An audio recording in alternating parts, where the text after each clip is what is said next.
Chapter 27. The Servant Punishes Leviathan. There are places in Isaiah where you just want to throw up your hands. The words make no sense and the concepts seem utterly random.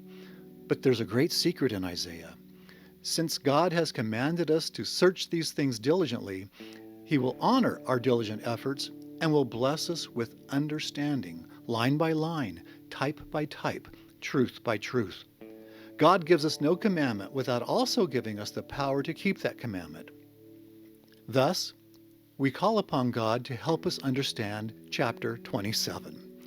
In verse 1, we learn that God will use His sore and great and strong sword to punish Leviathan, the piercing serpent, even Leviathan, that crooked serpent. What can that possibly mean?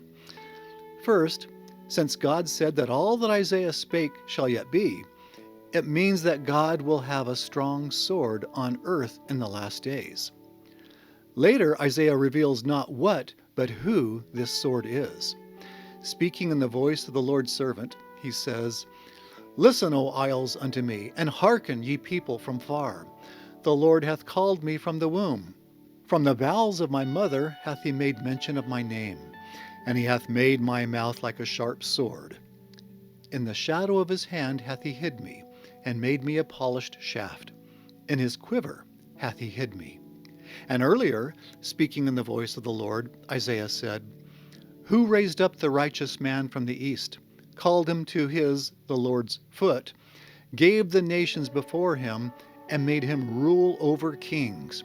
He gave them as the dust to His sword, and as driven stubble to His bow."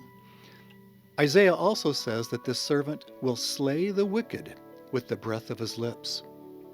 The servant of Christ, who is also the branch in Isaiah 11:1, will serve as the sword of the Lord in the last days. He will be the prophet of God to whom rightly belongs the priesthood and the keys of the kingdom, for an ensign and for the gathering of my people in the last days. Although this servant will have awesome power, he will be humble, choosing not to cry, nor lift up, nor cause his voice to be heard in the street. But at the appropriate time, this man will punish Leviathan. And who is Leviathan? Literally, it means a twisted or coiled monster. Symbolically, however, it refers to Satan's power embodied in one or more of his servants. One of these servants is undoubtedly the Assyrian king. Another may be associated with John's beast in the book of Revelation, or the false prophet raised up to the beast. Thus, Isaiah is saying that the servant of Christ in the last days, His anointed prophet, will punish Leviathan, the piercing serpent, and Leviathan, that crooked serpent, both of whom will be servants of Satan. A careful reading of this verse also says that it will be the Lord Himself who shall slay the dragon that is in the sea, meaning the devil and his power on earth. Moving on, the Lord leads the redeemed people in a song of rejoicing.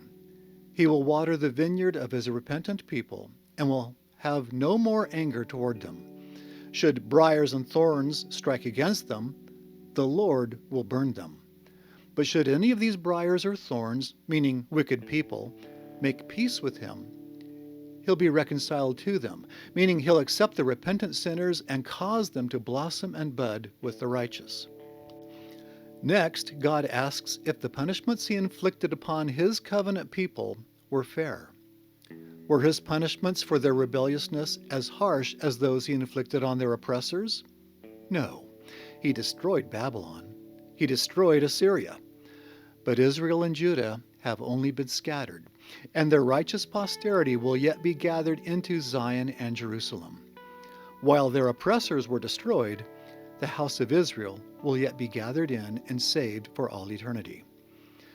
But this gathering won't be fulfilled until they've broken the hearthstones of their idols and crushed them like chalk.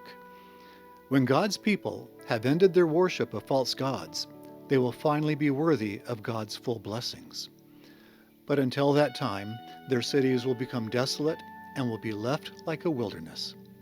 Until then, withered boughs, meaning the spiritually diseased, must be pruned and cast out. This will be a time of division, a time when the sword of God will lop off the diseased boughs and will not have mercy on them. Then, one by one, God will gather his righteous followers to the holy mount at Jerusalem, as well as to the New Jerusalem at Zion. God will exercise his power through his servants, especially through his servant the prophet, to wield the sword of justice, as well as the olive branch of peace. The wicked who threaten Zion and Jerusalem will be lopped off, while the righteous and humble will be gathered in from around the world.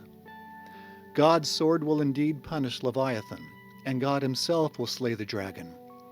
Isaiah's words can be understood and applied to our lives in the last days, for God gives no commandment without also providing the means to keep that commandment. This is all explained in greater detail in the book, The Words of Isaiah, which you can find at the website, thewordsofisaiah.com. I'm Curtis Taylor with The Words of Isaiah.